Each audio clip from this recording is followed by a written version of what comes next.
안녕하세요. 저는 경기도 일산에서 작은 빵집을 운영하고 있는 30대 후반의 여자입니다. 빵집은 남편과 제가 둘이서 운영을 하고 있는 저희 가족의 유일한 생업인데요. 남편과 제가 맞벌이로 일을 하다 보니 저희 딸은 같이 살고 있는 시부께서 봐주시고 계시답니다. 시부가 아이를 봐준다고 하면 사람들은 저에게 시집을 정말 잘 갔다며 부러워하고 저희 시댁을 칭찬하는데요. 제가 이런 소리를 들을 수 있게 된 것도 몇 년 되지는 않았습니다. 시모가 있을 당시에 사람들은 당장 이혼해서 그 집에서 나오라고 할 정도였으니까요. 시모가 없는 이 시점에서 저는 시모와 함께 살았던 저의 지난 날들에 대해 이야기를 해보려고 합니다. 제가 과거에 얼마나 구박대기로 살았고 어쩌다 지금은 사랑만 받고 사는 며느리가 됐는지 그 사연을 들려드리겠습니다. 제가 초등학생이 되기도 전에 저희 부모님은 이혼을 하셨습니다. 술을 좋아하는 아버지 때문에 엄마는 아버지와 이혼을 하고 도망가셨고 아버지는 엄마와 이혼을 한 지 2년 만에 병으로 세상을 떠나셨죠. 부모도 없이 세상에 혼자 남겨진 저는 친척집을 전전하며 눈칫밥을 먹으며 자라왔습니다. 성인이 된 이후로 더 이상 다른 사람에게 신세를 지거나 눈칫밥을 먹기 싫었던 저는 바로 제 살 길을 찾아 나섰습니다. 그때 딴 자격증이 바로 제과제빵 자격증이었어요. 정우씨, 여기는 오늘 새로 들어온 정유정씨예요. 아직 실전 경험은 없다고 하니까 정우씨가 옆에서 유정씨 좀 많이 알려주고 도와주세요. 그럼 저는 정우씨만 믿겠습니다. 제과제빵 자격증을 따고 제가 처음 취업한 빵집에서 남편을 사수로 만났습니다. 남편의 첫인상은 너무나도 무뚝뚝함을 넘어서 무서움까지 느껴졌지만 시간이 지나면 지날수록 세상 그 누구보다 다정하고 좋은 사람이라는 걸 느낄 수 있었습니다. 유정아, 오늘 퇴근하고 나랑 같이 밥이나 한 끼 먹자. 너 보니까 저녁마다 편의점에서 삼각김밥 사 먹는 것 같던데 너 자꾸 그런 음식만 먹으면 몸 금방 안 좋아져. 우리가 하는 일은 체력이 가장 중요한 거 너도 잘 알잖아. 선배님, 언제 또 그걸 보셨어요? 근데 저 편의점 음식 매일 먹는 건 아니고 이틀에 한 번 정도 먹는 거라 괜찮을 거예요. 걱정해 주셔서 감사합니다. 일단 오늘은 나랑 같이 밥 먹고 내일부터는 무조건 집에서 직접 해서 먹어. 너 설마 쌀 구매할 돈 없어서 그러니? 그런 거면 내가 내일 너희 집으로 쌀 한 포대 배달시켜서 보내줄게. 다음날 저희 집 앞으로는 남편이 보내준 쌀 한 포대와 반찬들이 잔뜩 배달되어 도착했습니다. 그때부터 저희의 연애가 시작됐던 것 같습니다. 그리고 남편과 연애를 시작한 지 3주년이 됐을 때 남편이 정식적으로 저에게 프로포즈를 해왔습니다. 유정아, 우리 둘 다 넉넉한 형편은 아니지만 우리 둘의 장점이 성실하다는 거잖아. 우리 결혼해서 빵집 차리고 지금처럼만 성실하게 살면 분명 우리한테도 좋은 날이 올 거야. 오빠, 우리 결혼하면 빵집 차릴 거야? 나 그동안 말은 안 했지만 오빠랑 결혼해서 빵집 차리는 상상 엄청 많이 했거든. 그렇게 되면 나 정말 너무 행복할 것 같아. 당연히 우리 빵집 차려야지. 우리가 언제까지 남의 밑에서만 일을 해야겠어? 너도 나도 각자 레시피도 있고 하니까 그걸로 빵집 차리면 분명 잘 될 거야. 그리고 빵집 차리는 돈은 걱정하지 마. 내가 어떻게든 마련해 볼게. 남편에게 프로포즈를 받고 남편과의 행복한 미래를 상상하느라 다른 걱정은 전혀 하지 못했습니다. 무슨 자신감인지 부모도 없고 형제도 없는 저였지만 시댁에서 당연히 남편과 저와의 결혼을 허락해 줄 거라고 생각하며 방심하고 있었죠. 부모도 없고 그렇다고 물려받은 재산도 없는 애를 내가 순순히 며느리로 받아들일 줄 알았니? 너 정말 탕돌한 아이로구나. 쥐뿔도 가진 게 없으면서 어떻게 우리 아들한테 시집 오겠다고 내 앞에 찾아온 거니? 시모는 고아에다가 가진 게 하나도 없는 저를 며느리로 맞이하는 것을 극도로 싫어하셨습니다. 저는 남편과 결혼을 결심하고 왜 그것까지 생각을 못했나 스스로가 너무 원망스러웠습니다. 우리 아들이랑 결혼하고 싶으면 적어도 우리 아들 빵집은 차려줄 수 있을 정도의 돈은 가지고 와야지. 너처럼 없는 애들이 우리 아들 등골 빼먹는 것 말고 더 하겠니? 나는 너한테 공짜로 우리 아들 넘겨줄 생각 죽어도 없어. 아니, 엄마. 내가 뭐 그렇게 대단한 사람이라고 나랑 결혼하려면 돈을 가져와야 된다고 그래. 나도 가진 게 없는 건 유정이랑 마찬가지고 우리 집 형편도 좋지 않은 건 엄마가 더 잘 알면서 왜 쓸데없는 욕심을 내냐고. 심지어 우리 집에 빚도 많은 걸로 아는데 아니 엄마 도대체 무슨 심보야? 그래도 너한테는 부모가 있고 우리는 가족이라는 게 있잖니. 쟤는 부모도 돈도 없는 빈털터리 고아인데 어떻게 우리랑 비교를 할 수가 있겠어? 그리고 정우야, 저런 애는 너한테 뭐라도 뜯어내려고 시집 오는 거니까 제발 정신 차리고 헤어지려무나. 엄마는 너 고생하는 거 두 눈 뜨고 못 봐. 시모의 말대로 제가 남편에게서 뭐라도 뜯어내려고 결혼을 결심한 건 아니었지만 어쩌면 시모의 말이 맞을지도 모른다는 생각이 들었습니다. 아무것도 가진 게 없는 제가 남편과 결혼을 하게 되면 의도치 않게 남편의 등골을 빼먹게 되는 게 아닌가 싶었죠. 제가 시모의 말을 듣고 눈물을 흘리며 앉아있자 시부가 저의 편을 들어줬습니다. 정우 엄마는 그만 좀 해. 저 어린애가 부모도 없이 지금까지 잘 자라온 것만 봐도 대견하고 존경스럽구먼. 도대체 저 애가 우리 정우 등골을 빼먹으면 어떻게 빼먹는다고 그래? 따지고 보면 빚은 우리가 더 많아서 우리가 저 아이한테 신세를 졌으면 신세를 졌지 저 아이가 그러지는 않을 것 같네. 그리고 우리한테 빼먹을 등골이나 있기는 해. 당신은 왜 또 갑자기 생전 처음 보는 애 편을 드세요? 당신은 지금까지 우리가 정우 귀하게 키운 게 아깝지 않으세요? 우리 정우같이 성실한 애는 적어도 든든한 장인 장모가 있는 집으로 장가를 가야 된다고요. 당신은 그런 말 할 자격 없으니까 가만히 있어. 내가 아는 정우라면 확신이 있어서 이 친구 데려온 거니까. 나는 우리 정우 믿고 이 결혼 찬성할 생각이야. 당신이야말로 우리 정우 몰라서 그래? 당신이 이러니까 정우채가 제멋대로 사는 거예요. 제과제빵인지 뭔지 그거 하는 것도 사실 마음에 안 들었는데 당신이 허락해주는 바람에 정우채가 지금 저러고 살고 있는 거 아니겠어요? 당신만 아니었으면 우리 정우 대기업 들어가고도 남을 머리였다고요. 당신은 정우 일에 왈가왈부하지 말고 정우가 하고 싶다는 대로 하게 내버려 둬. 당신이 이래라 저래라 하는 것보다 정우 혼자 스스로 결정하는 게 더 현명한 선택일 거니까. 시부의 말에 시모는 입을 삐쭉 내밀었습니다. 시부가 도와준 덕분에 그 이후로는 시모의 반대 없이 결혼 준비를 진행할 수 있었는데 신혼집을 구하는 과정에서 남편과 저는 아주 큰 결정을 내려야만 했습니다. 유정아, 지금 내가 가지고 있는 돈으로 신혼집을 구하면 그 빵집 차리는 건 몇 년 뒤에나 가능한데 괜찮겠어? 그 신혼집도 절반은 대출해서 구해야 돼서 둘 다 얻기는 힘들 것 같아. 나는 솔직히 빵집을 더 빨리 차리고 싶은데 만약에 신혼집 포기하게 되면 어떻게 해야 돼? 설마 아버님 집에 들어가서 어머님이랑 같이 살아야 되는 거야? 이 돈으로 빵집 차릴 거면 아버지 집에 들어가서 지내야겠지. 아니면 월세방 구해서 지내야 되는데 그 월세방 구하면 원룸 정도밖에 못 구할 거야. 빵집 창업과 신혼집 둘 중에 하나를 선택해야 되는 것은 저에게 너무나 어려운 일이었습니다. 사실 저는 시부모님들과 함께 사는 것 자체는 겁나지 않았지만 저희 시모 같은 사람이랑 같이 살아야 된다고 생각하니 빵집 창업을 선택하고 시부모님들과 합가를 하는 것이 쉽지만은 않았습니다. 우리 엄마 때문에 그러는 거면 너무 걱정 안 해도 될 거야. 나도 같이 있을 거고 우리 아버지도 계속 엄마 옆에 붙어 있으니까 나랑 아버지가 있는 이상 엄마가 너한테 심하게 괴롭히지는 못할 것 같아. 오빠도 빵집을 먼저 차리고 싶은 거지? 오빠가 그러고 싶으면 우리 그렇게 하자. 그리고 내가 어머님이랑 같이 살면서 더 잘하면 어머님도 결국엔 나한테 마음 열어주시겠지. 유정아, 우리가 열심히만 하면 1년 안에 우리 바로 분가할 수 있을 거니까 네가 딱 1년만 참아주라. 내가 무조건 1년 안에 분가할 수 있도록 만들어 볼게. 정말 고맙다, 유정아. 오빠, 이 선택은 오빠 혼자 한 게 아니라 나랑 같이 한 거야. 그러니까 오빠 혼자 노력할 필요 없고 나랑 같이 해. 나도 오빠 힘들지 않게 옆에서 열심히 도울게.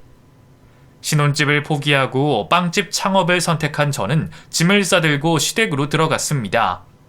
역시나 시모는 제 예상대로 시부와 남편이 없을 때만 저를 지독하게 괴롭혔습니다. 너는 결혼하자마자 우리 청우 등골을 쪽쪽 빨아먹는구나. 나는 네가 우리 청우 인생 갉아먹는 년일 거라고 예상을 했어. 어머님, 또 뭐 때문에 그러세요? 제가 오빠한테 뭘 했다고 그런 말씀을 하시는 거예요? 저 오빠한테 아무것도 바란 것도 없고 받은 거 없이 결혼했잖아요. 정말 네가 받은 게 없어? 너 때문에 우리 정우 평생 모은 돈 탈탈 털고 빚까지 내서 빵집 차렸는데 그러고도 받은 게 없다는 말이 나와? 우리 정우 너 때문에 평생 없던 빚까지 생겼잖아. 어머님, 빵집은 제가 차려달라고 해서 차린 게 아니라 오빠가 원한 거였어요. 그리고 어머님 뭔가 오해를 하고 계시는 것 같은데 그 빵집 오빠 앞으로 되어 있는 거고 오빠가 사장이에요. 저는 월급 말고는 거기서 나오는 매출 한 푼도 안 건드린다고요. 네가 우리 정우 보고 빵집 차리라고 꼬드긴 걸 내가 모를 줄 알아? 그리고 너 우리 정우 몰래 가게 돈 빼돌리는 것도 내가 모를 줄 아냐고? 너는 관상이 딱 남의 등골 빼먹고 사는 관상이야. 너 고아되고 나서 성인 될 때까지 너희 친척들 등골을 얼마나 빼먹었니?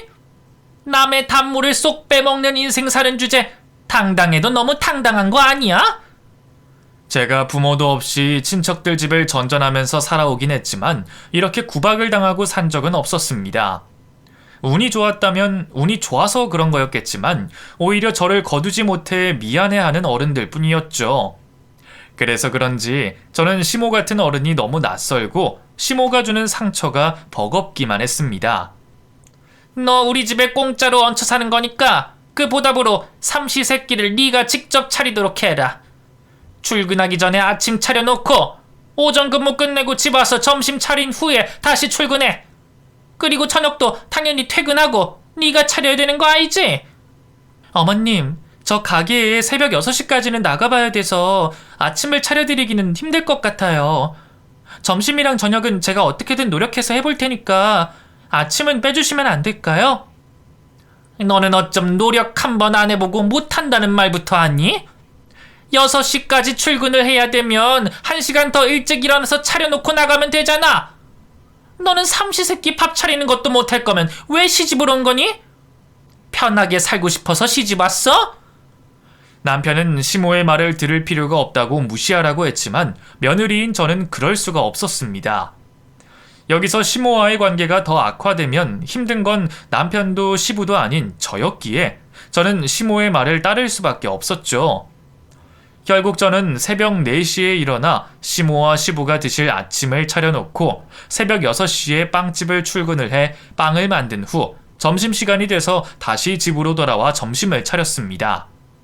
마지막으로 퇴근 후 쓰러질 것 같은 몸을 억지로 일으켜 저녁까지 완벽하게 차린 후 하루를 마감했었죠. 너 우리 정화한테 한 달에 얼마 정도 받고 있니?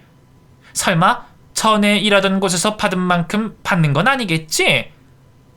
대출도 갚아야 되고 분가할 돈 모아야 돼서 그렇게까지는 못 받고 100만 원 조금 넘게 받고 있어요. 그러니까 너무 걱정하지 마세요, 어머님. 100만 원 넘게 받고 있다고? 네가 무슨 돈이 필요하다고 100만 원이나 넘게 받아? 안 되겠다.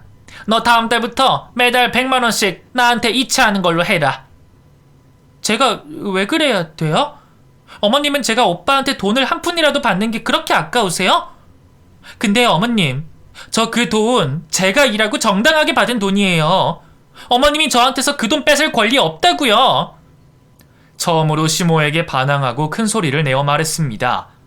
솔직히 빵집에서 일한 값으로 남편에게 받는 돈보다 두세 배는 더 받아야 됐지만 집안 사정을 생각해 용돈 정도만 받아왔는데 그것마저 시모가 뺏어가려고 하니 화를 참을 수가 없었습니다. 너 지금 나한테 화낸 거니? 그래서 너 그렇게 하기 싫다는 말이야? 내 말을 거역할 셈이냐고! 제가 왜 어머님한테 100만 원을 드려야 되는지 모르겠어요. 어머님 지금 오빠한테서 생활비도 매달 받고 계시잖아요. 근데 왜 저한테까지 받으시려고 하시는 거예요? 네가 내 아들 훔쳐갔잖아! 내가 귀하게 키운 내 아들 네가 훔쳐갔으니 당연히 그 값을 치러야 되지 않겠니? 그리고 우리 정우 너랑 만나고부터 애가 이상해졌어. 지 엄마밖에 모르던 앤데 너 만나고부터 지 엄마는 관심 받게 됐다고. 이런 상황에서 내가 안 억울한 게 이상한 거 아니니? 제가 언제 오빠를 훔쳐갔어요? 오빠 지금 어머님이랑 한 집에서 웃으면서 잘 먹고 잘 살고 있잖아요. 그런 이유 때문이라면 저 이 돈 더더욱 드릴 수 없어요. 절대 100만 원은 줄 수 없다는 저의 말에 시모는 주먹으로 저의 이마를 쥐어 박으셨습니다. 시모에게 주먹으로 쥐어 박히는 그 순간 통증도 통증이지만 시모의 행동에 놀라 아무 말도 나오지 않았습니다. 학창시절 선생님에게 꿀밤을 맞아본 이후로 누군가에게 맞아본 게 이번이 처음이었습니다. 너 내가 시키는 대로 매달 100만 원씩 이체 안 하면 내가 절대로 너 가만히 두지 않을 거라는 걸 명심해라. 지금보다 더 힘들고 더 괴롭게 만들어줄 테니까 단단히 각오하란 말이야. 시모의 말을 무시하고 어떻게든 버티면 버티겠지만 솔직히 시모의 구박을 다 감당해낼 자신이 없었습니다. 지금도 힘든데 여기서 더 심하게 저를 괴롭힌다면 저는 아마 버티지 못하고 시댁에서 뛰쳐나갈 게 분명했습니다. 시부와 남편에게 말해도 달라질 건 없을 거라는 생각에 저는 시모가 원하는 대로 매달 100만 원을 이체시켜줬습니다. 그렇게 했더니 시모는 저에게 더 이상 꼬투리를 잡지 않으셨죠. 오빠, 오늘도 안색이 안 좋아 보이는데 병원에 좀 가보지 그래. 오늘은 내가 어머님한테 점심에 못 가겠다고 말씀드려 볼게. 안 그래도 오늘 병원에 좀 가볼까 생각했어. 자주 몸이 아픈 것도 그렇고 사람들이 볼 때마다 안색이 안 좋다고 하니까 내 몸에 무슨 이상이 있는 건가 싶더라고. 평생 이런 적 한 번도 없어서 병원에 가서 검사를 받아봐야 될 것 같아. 오빠 요즘 살도 5kg나 빠졌다면서? 몸에 무슨 이상이 있으면 살부터 빠진다더라. 큰 병이 아니어야 할 텐데 정말 걱정이다. 어느 날부턴가 남편의 안색이 안 좋아지더니 남편은 3일에 한 번꼴로 알아누웠습니다. 이건 분명 남편 건강에 적신호가 뜬 거라는 생각에 하루 날을 잡아 남편을 병원에 보냈는데 남편은 충격적인 결과를 가지고 집으로 돌아왔습니다. 아버지랑 엄마도 아셔야 될 것 같아서 말씀드리는 거예요. 어떻게든 치료가 가능하다니까 너무 놀라지 말고 들어주셨으면 좋겠어요. 왜? 의사 선생님이 너 죽을 병이라도 걸렸다니? 그런 거야? 정우 너 시한부 선고받고 온 건 아니지? 엄마, 그런 건 아니야. 그런 건 아닌데 그 선생님이 나 간암이라고 하셨어. 치료 방법은 없고 간 이식만이 답이라고 해서 일단 뇌사자 간이식 대기는 걸어두고 왔어. 말도 안 돼. 정우 네가 간암이라고? 오진 아니니? 네가 왜 간암에 걸려? 네가 뭘 잘못했다고 그 죽을 병에 걸리냔 말이야. 분명 그 돌팔이 의사가 오진한 게 분명할 거야. 우리 정우가 왜 그런 죽을 병에 걸리냐고. 시모는 믿을 수 없다는 듯 소리를 지르며 오열하셨습니다.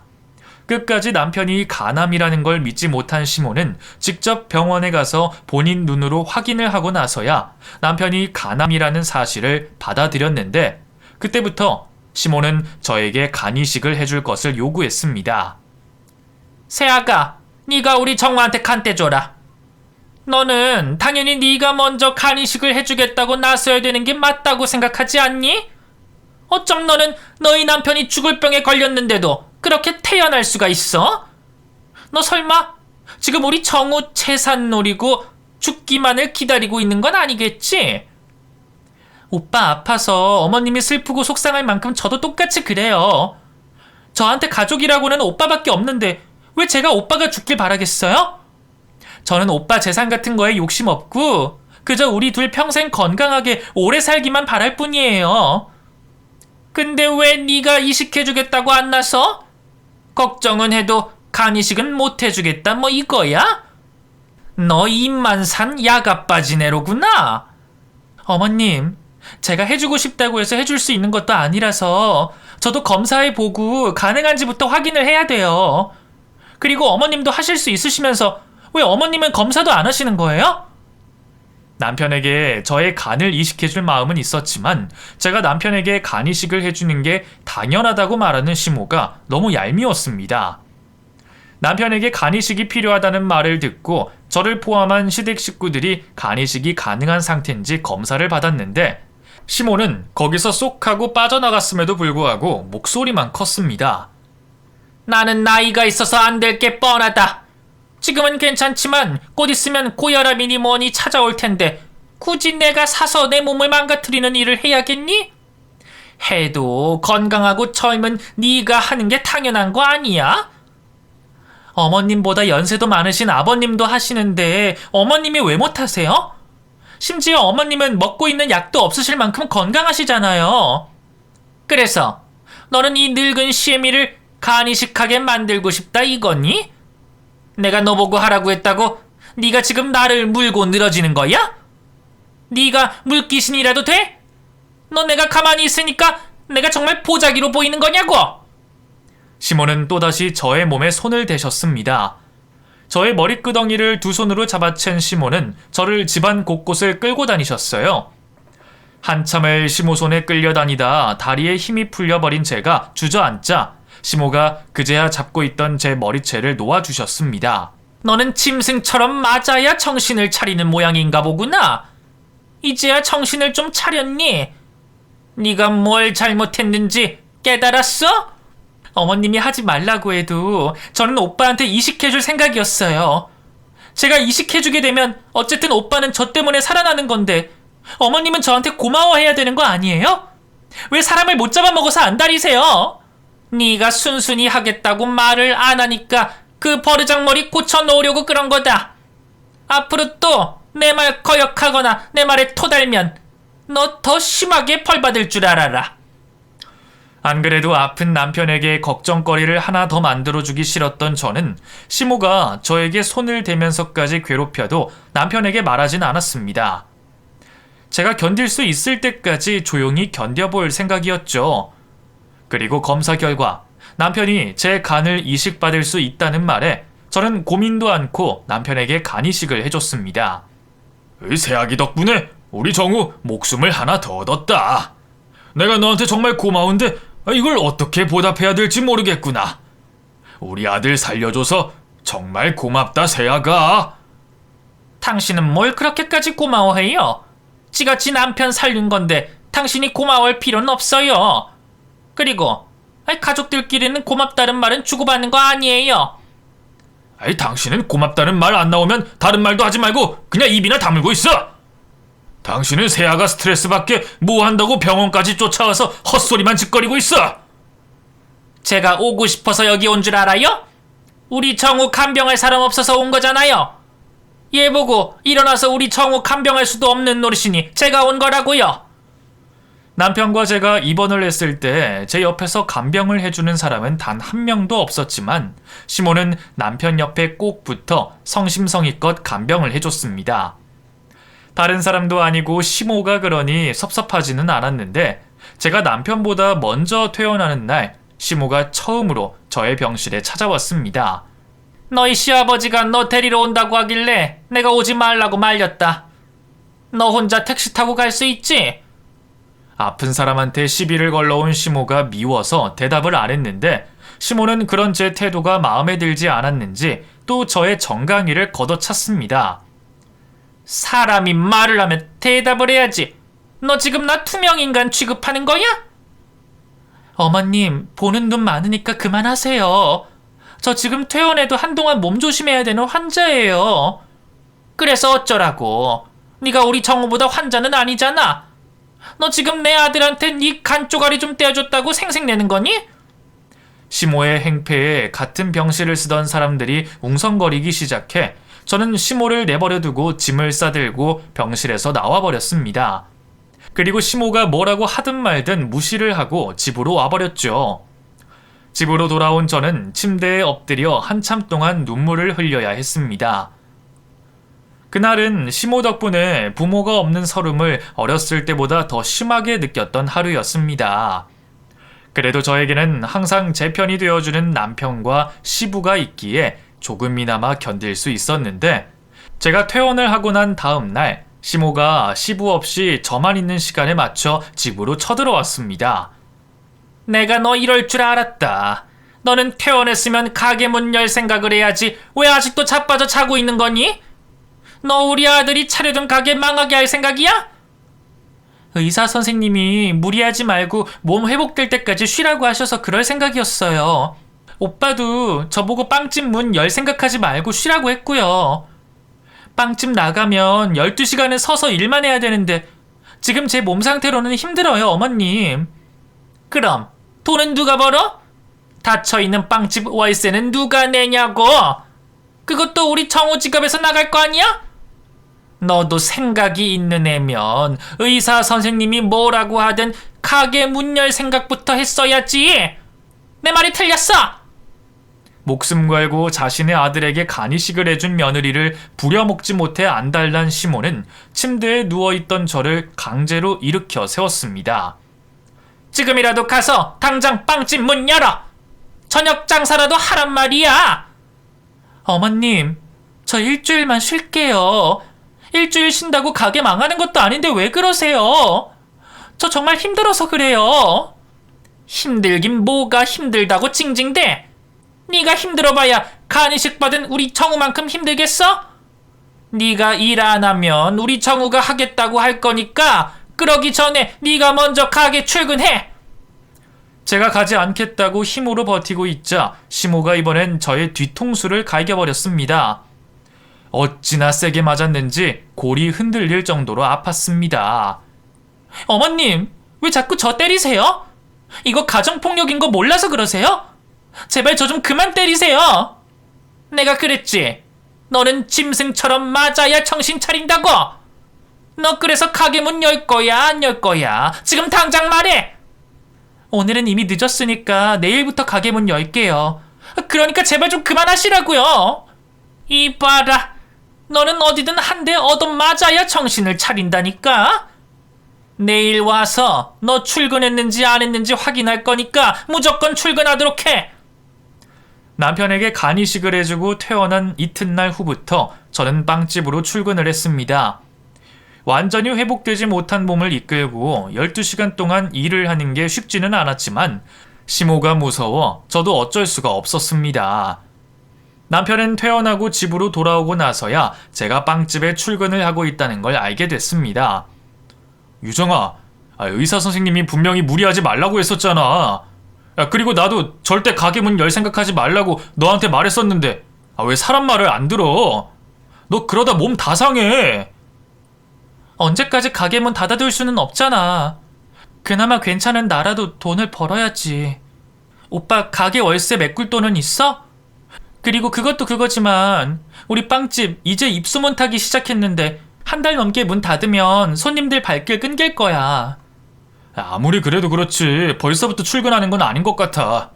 유정아, 사람들 발길 끊겨도 다시 시작하면 되니까 나중에 나랑 같이 출근하자. 너 이렇게 무리하면 안 돼. 나는 괜찮으니까 걱정하지 말고 오빠는 집에서 푹 쉬어. 나도 할 수 있을만 하니까 하는 거야. 남편에게 사실대로 다 말하고 싶은 마음은 굴뚝 같았지만 괜히 그랬다가는 또 시모에게 쥐어 터질지도 모른다는 생각에 저는 남편에게는 이 사실을 숨기기로 했습니다. 저를 지키기 위한 차악의 선택이었죠.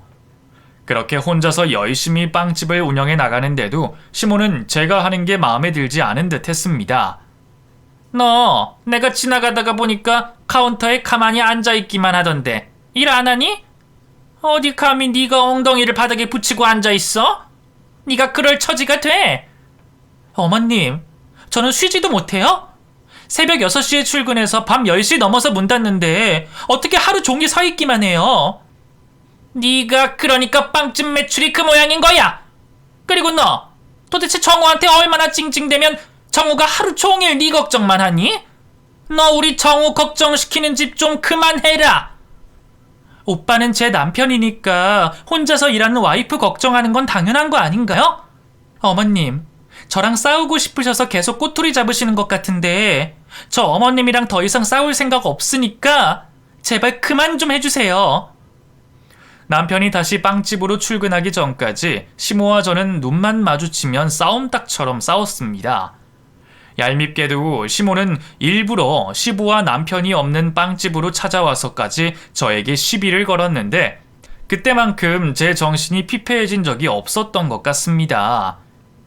오빠, 미안한데 나 지금 너무 힘들어서 그러는데 이틀에 한 번만 출근하는 걸로 해야 될까? 나 이제는 휴식 좀 취하면서 일하고 싶어서 그래. 나 없이 오빠 혼자서 일할 수 있지. 당연하지. 직원도 한 명 더 구할 생각이니까 너는 무리하지 말고 너 하고 싶은 대로 해. 의사 선생님이 나 이제 일해도 된다고 하시더라.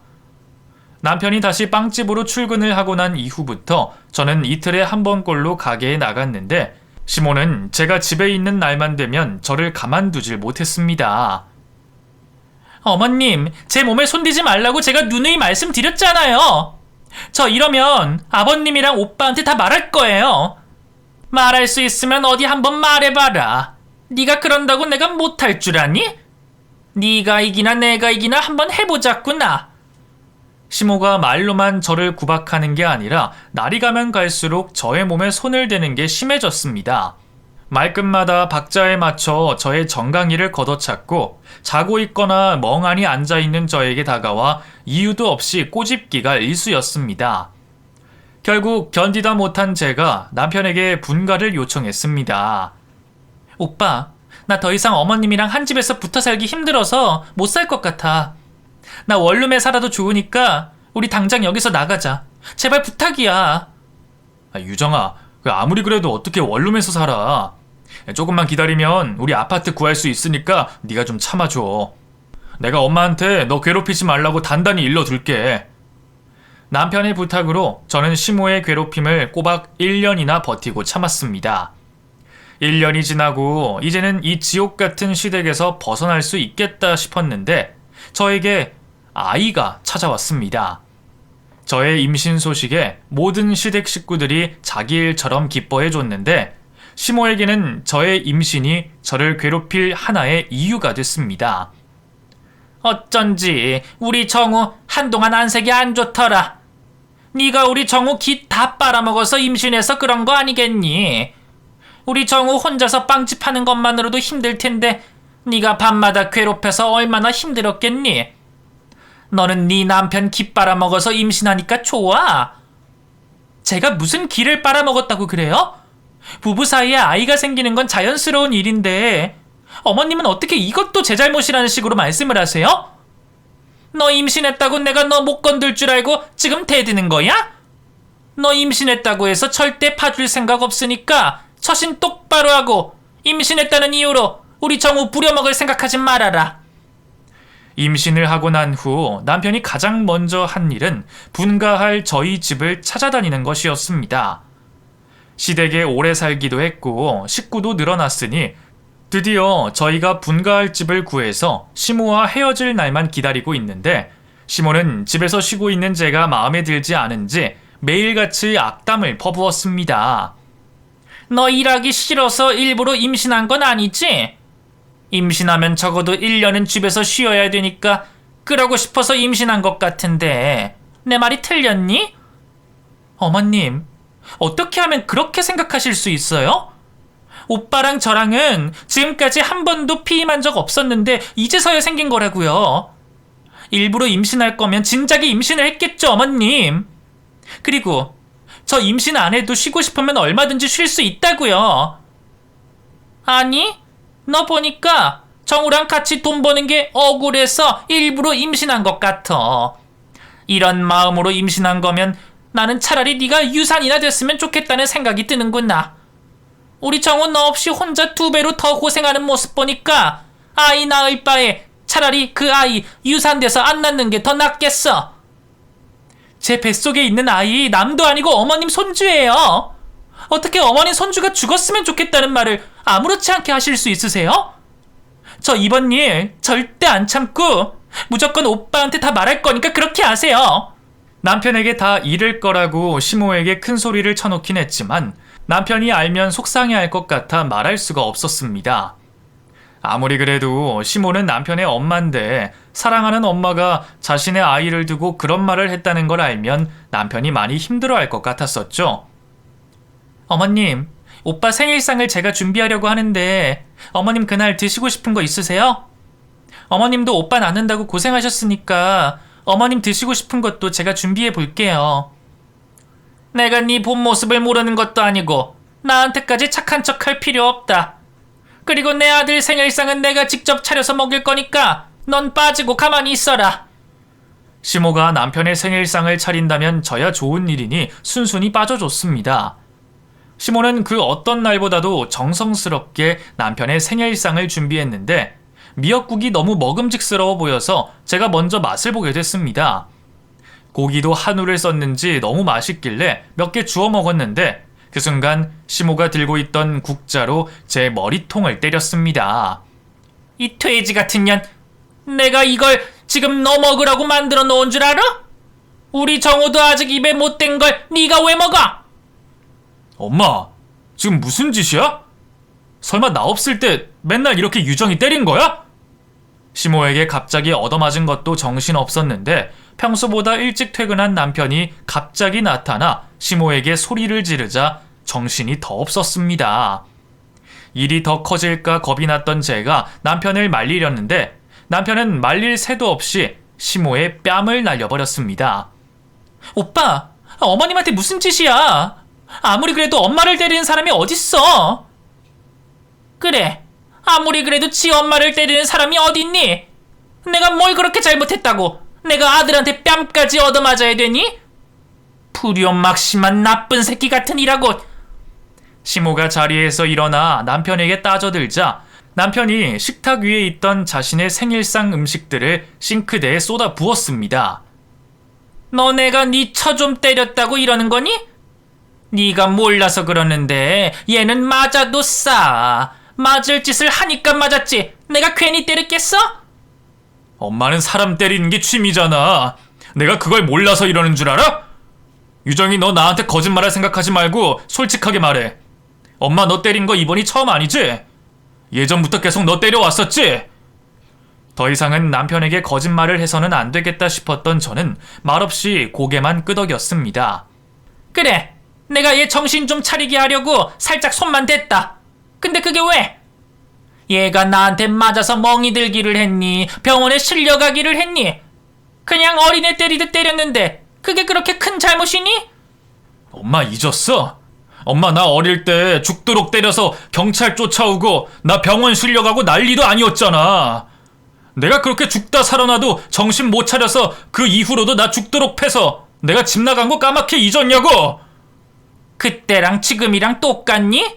그리고 엄마가 그 정도로 네 쳐 때린 것도 아닌데 넌 왜 이렇게 유난이야? 지금 얘가 네 새끼 뱉다고 그러는 거야? 더 이상 엄마랑은 말 안 통할 것 같고 나 오늘부로 유정이랑 이 집에서 나갈 거니까 그렇게 알아둬. 남편과 시댁에서 뛰쳐나오고 난 후에야 알게 됐는데 남편은 6살 때부터 고등학교 때까지 시모에게 매일같이 얻어맞았다고 합니다. 처음엔 그 강도가 심하지 않아서 시부도 몰랐었는데 남편이 잘하면 잘할수록 시모의 폭력이 심해져 결국엔 시부도 알게 됐다고 했습니다. 한 번은 결국 내가 못 참고 가출을 했는데 아버지가 내가 가출하고 나서 엄마랑 이혼하고 엄마를 집에서 쫓아냈었었나 봐. 엄마 없다는 소식 듣고 다시 집에 돌아가고 나서 몇 달 뒤에 엄마가 한 번만 용서해달라고 빌어서 용서해주고 다시 같이 살고 있었는데 설마 너한테 그럴 거라고는 상상도 못했어. 개벌은 남 못 준다고 시모는 지 아들에게 하던 짓을 저에게도 했던 것이었습니다. 남편과 시댁에서 나오고 제가 출산을 하고 나서야 시모가 용서를 해달라며 저희를 찾아왔지만 저는 몰라도 남편은 절대 시모를 용서해줄 생각이 없었습니다. 내가 정말 미안하다, 정우야. 근데 나 정말 네 처한테 심하게 때리고 그러지 않았어. 청강이 몇 번 걷어차고 꿀밤 몇 번 놔주고 꼬집기만 했지. 그 이상으로는 심하게 안 했으니까 엄마 한 번만 용서해줘. 엄마는 그 정도는 아무것도 아니라고 생각하나 봐. 나는 엄마가 며느리뿐만 아니라 우리 손녀한테도 그럴 것 같아서 더 이상 엄마 얼굴 보고 살 자신이 없어. 아니, 엄마라고 부르고 싶지도 않으니까 당장 내 눈앞에서 사라져! 나 오늘부터 우리 엄마 죽었다고 생각하고 살 테니까 엄마도 아들 하나 잃었다고 생각하고 살아. 남편은 용서를 구하러 온 시모를 매몰차게 쫓아냈습니다. 그리고 시부에게는 죄송하지만 시부와도 꽤 오랜 시간 동안 연락을 하고 지내지 않던 어느 날이었습니다. 시모와 연 끊고 산 지 1년이 조금 넘었을 시점이었죠. 정우야, 네 엄마 심장마비로 방금 세상 떠났다. 그래도 장례식은 치러줘야 할 것 같아서 장례식 치를 생각이니 오고 싶으면 오고 오기 싫으면 오지 말아라. 네가 안 와도 너희 엄마 할 말 없을 게다. 시부로부터 시모가 갑작스럽게 심장마비로 세상을 떠났다는 소식을 받게 됐습니다. 연 끊고 산 부모라고 해도 장례식은 가야 할 것 같아 남편만 시모의 장례에 참석해 3일장을 치르고 돌아왔습니다. 시모가 돌아가시고 난 후 혼자 남게 된 시부가 마음에 걸렸던 저는 남편에게 시부를 우리 집으로 모시는 게 어떻겠냐고 제가 먼저 제안을 했습니다. 아버님, 어머님도 없이 혼자 지내시면 많이 쓸쓸하실 텐데 우리 집에 모시는 게 어때? 그리고 아버님 그동안 지율이 보고 싶어도 보지를 못하셨으니까 이제라도 원 없이 보게 해드리자. 당신만 괜찮다면 나도 아버지 모시고 살고 싶어. 비록 엄마는 못된 사람일지언정 아버지는 전혀 그러신 분이 아니셨거든. 당신도 알지? 아버지가 항상 당신 편이었던 거. 당연히 나도 잘 알지. 그래서 그런지 아버님이 더 신경이 쓰여. 아버님이랑 같이 사는 거 분명 쉬운 일은 아니겠지만 아버님도 혼자 두는 것보다 같이 사는 게 마음은 더 편할 것 같아. 시모의 49제가 끝나자마자 시부가 짐을 싸들고 저희 집으로 들어오셨고 그때부터 지금까지 시부는 저희와 함께 살고 있습니다. 시부는 아직도 저희에게 얹혀 살고 있는 게 너무 미안하다고 하시지만 남편과 저는 반대로 저희가 시부 덕을 보고 살고 있다고 생각하고 있습니다. 저희가 바쁠 때마다 시부는 먼저 나서서 저희 딸을 봐주시기도 하고 저희 대신 집안일을 해주시기 때문이죠. 저는 정말 세상에 우리 시부 같은 사람은 또 없을 거라고 생각합니다. 그래서 저는 저희 부부에게 큰 버팀목이 되어주시는 시부에게 평생 효도하며 살 생각이랍니다. 시모에게 받은 상처는 이미 시부 덕분에 모두 치유가 돼서 솔직히 그때 일은 생각나지도 않는답니다. 지난 일은 묻고 저는 현재에 충실하며 살고 싶습니다. 아버님을 지극정성으로 잘 모시고 살다 보면 우리 아이에게 그 복이 다 돌아가겠죠? 그럼 저의 사연은 여기서 마무리 짓도록 하겠습니다. 늦었지만 모두 새해 복 많이 받으세요.